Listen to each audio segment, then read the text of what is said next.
ఉస్మానియాలో మరో ఉద్యమం మొదలు కాబోతుంది. నిజానికి ఉద్యోగస్తుల గురించి పోరాడే గొంతుకలు ఎక్కడ, ఉద్యోగుల గురించి కొట్లాడే ప్రశ్నించే గొంతుకులు ఏడబోగబోయినాయి నిజానికి తెలవాల. రాష్ట్రం కంటతడి పెడతా ఉంటే, రాష్ట్రం సర్వమాగమైపోతూ ఉంటే, ప్రజలు మొత్తం చనిపోవడానికే సిద్ధమవుతూ ఉంటే ప్రశ్నించే గొంతుకలు ఏ బ్యాగులతోటి మూతలు మూయబడిందో మనం తెలుసుకునే ప్రయత్నం చేయాలి. ఇందులో ప్రధానంగా ప్రశ్నించే గొంతుకలు అంతా ఇంత కాదబ్బా.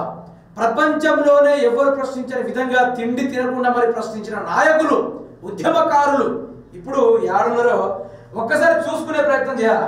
మేధావులారా ఎడుపోయారు, ఓయూలో గడమెత్తిన నిరుద్యోగులు ఎన్నికల ముందు మమ్మల్ని రెచ్చగొట్టారు, ఇప్పుడు ఎటుపోయారు, ఏమైపోయారు? మీకు పదవులు పైసలు వస్తే మాట్లాడరా? మీకు ఉద్యోగాలు వచ్చాయి కాబట్టే మా నిరుద్యోగులను పట్టించుకోవడం లేదు. హామీ ప్రకారం జాబ్స్ క్యాలెండర్ ఇవ్వాల్సిందే. జూన్ 18 తర్వాత మరో తెలంగాణ ఉద్యమమే. ప్రభుత్వం స్పందించకపోతే ఆమరణ దీక్ష. ఓయిలో గర్జించిన నిరుద్యోగ జేఏసీ. ఇక్కడ ప్రశ్నించే గొంతుకులు అంటే ఇవే. ఈ ఆల్ ఖైదా బ్యాచ్ ఇక్కడ చూసుకోవచ్చు. ఈ బ్యాచ్లు ఎట్లా అంటే వీళ్ళకి భలే తాళాలు సెట్ చేశారు మూతులకు. ఇలా మూతులకు తాళాలు చూడండి ఎట్లున్నాయో. ఎంట్రీకి ఇచ్చాను మూతులకు కాలు పెడితే బాగుండు, పట్టపట కొరికి ఇలా ముఖాలను. అయితే ఇక్కడ చూసుకోవచ్చు ముచ్చట ఏంటంటే తెలంగాణ మేధావి వర్గం మూగబోయింది. కొంతమంది మేధావులుగా చెప్పుకునే వాళ్ళు పదవులకు ఆశపడే పెదాలను మూసుకున్నారు. మరి కొంతమంది నజరాలతో నోటికి తాళాలు వేసుకున్నారు. కళ్ళుండి చూడలేక, నోళ్ళున్నా మాట్లాడలేక మౌనంగా ఉండి ఉన్నారు. ప్రజలు జరుగుతున్న అన్యాయంపై నోరు మెదపరు. గోదావరి జలాలను పక్క రాష్ట్రం దర్జాగా తరలించుకుపోతున్న ఉలకలు పలకలు. ఒకప్పుడు గొంతెత్తిన నినదించిన మేధావి గొంతుకలు ఇప్పుడెందుకు మౌన ముద్రలోకి జారుకున్నాయని తెలంగాణ సమాజం ప్రశ్నిస్తుంది. ఇంకోటి చూసుకోవాలా, మేధావులు సోల్డ్ అవుట్. భలే రాసిండు నిజానికి. మేధావులు సోల్డ్ అవుట్. తాయిలాలతో నోళ్లకు తాళం, నిరుద్యోగులపై నోరు మీద పని వైనం, పదవులతో మూసుకున్న పెదవులు, కోటి రూపాయల నజరాతో గప్ చుప్. రాష్ట్రానికి అన్యాయం జరుగుతున్న మాట మాట్లాడని మేధావి వర్గం. గోదావరి నీళ్ల దోపిడికి ఏపీ సర్కార్ కుట్ర, సమస్యలపై మౌన ముద్ర. ఒక్కటి మీకు చెప్పాలా, ఇది బరో టాపిక్ నాకు బాగా నచ్చింది. తాయిలాలతో నోళ్ల తాళం. నిజానికి ఒక్కొక్క నోళ్లకు కట్టెలతోటి, పదువులతోటి, ఫార్చునర్ కార్లతోటి ఆ యొక్క నోళ్లను మోయించారు. ఇప్పుడు ఏ ఒక్కడు కూడా మాట్లాడడం లేదు నిజానికి చెప్పాలంటే. నిరుద్యోగులపై నోరు వెలుపని వైనం. నిరుద్యోగుల గోసలు ఎవరు చూడాలి మిత్రులారా? మీడియా వాళ్ళు పట్టించుకోవట్ల. అధికారంలో ఉన్న సీఎం కానీ, కాంగ్రెస్ మంత్రులు కానీ, ఎమ్మెల్యేలు కానీ ఎవరు కూడా పట్టించుకోవట్ల.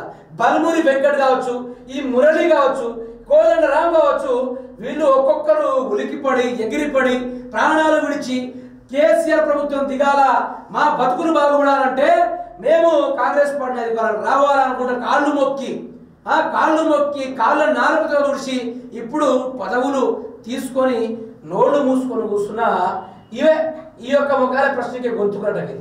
ఇంకోటి, కోటి నజరాలతో గప్ చుప్. కోట్లు ఇచ్చేసరికి మాట్లాడతారు. ఇంకొకసారి ఇంకోటి చూడండి, మాట్లాడని రాష్ట్రానికి అన్యాయం జరుగుతున్న మాట మాట్లాడని మేధావి వర్గం. రాష్ట్రానికి జరుగుతున్న అన్యాయం అంతా ఇంత కాదు, ప్రజలకు జరుగుతున్న అన్యాయం ఇంత అంతా కాదు.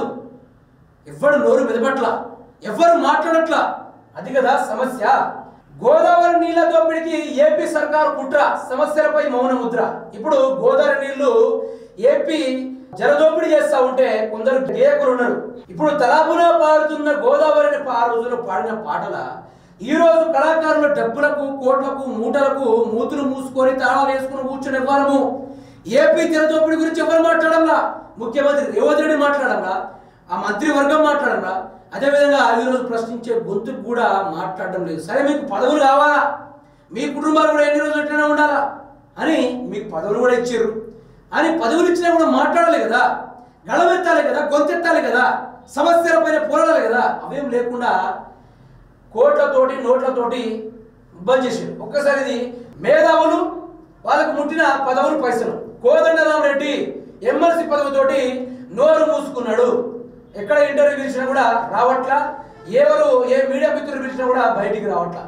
గంటా చక్రపాణి అంబేద్కర్ యూనివర్సిటీ వీసీ ఆ పదవి ఇచ్చాక ఇంకా బయటకు వస్తాడా? ఆయన కూడా బంద్ అయిపోయాడు. ఆకలూరు మురళి విద్యా కమిషన్ చైర్మన్ అసలు నీళ్లు తాగకుండా అసలు తిండి తినకుండా కూడా కేసీఆర్ ప్రభుత్వం పైన కుట్రవాన్ని ప్రజలపైన కుట్రవాన్ని విద్యార్థుల కడుపుల విషయాన్ని నింపి ఈరోజు బయటికి రాకపోవడం సిగ్గుచెడు. ఎంత చదువుకున్నా వ్యర్థమే. అది మురళి ఆకులూరి మురళి చూసి నేర్చుకోవాలి. పాసం యాదగిరి రూపాయలు కోటి నజరాన కోటి రూపాయలు వినండి. జయరాజు కోటి రూపాయలు. అందేశ్రీ జయ జయ హే తెలంగాణ కోటి రూపాయలకు అమ్ముడు పోయిండు మన అందేశ్రీ. సుద్దాల అశోక్ తేజ ఆయన కూడా కోటి రూపాయలు నజరాన. ఇంకా ఎలా మాట్లాడుతున్నారు? ఇంకా తెలంగాణ రాష్ట్ర ప్రజలు వలసపోతే ఏంది, తెలంగాణ రాష్ట్ర ప్రజలు మొత్తం చనిపోతే ఏంది, తెలంగాణ రాష్ట్ర ప్రజలు మొత్తం ఆగమైతే వీళ్ళకేంది? వీళ్ళకేమొస్తుంది? ఒక్కటే, ఏం రాదు.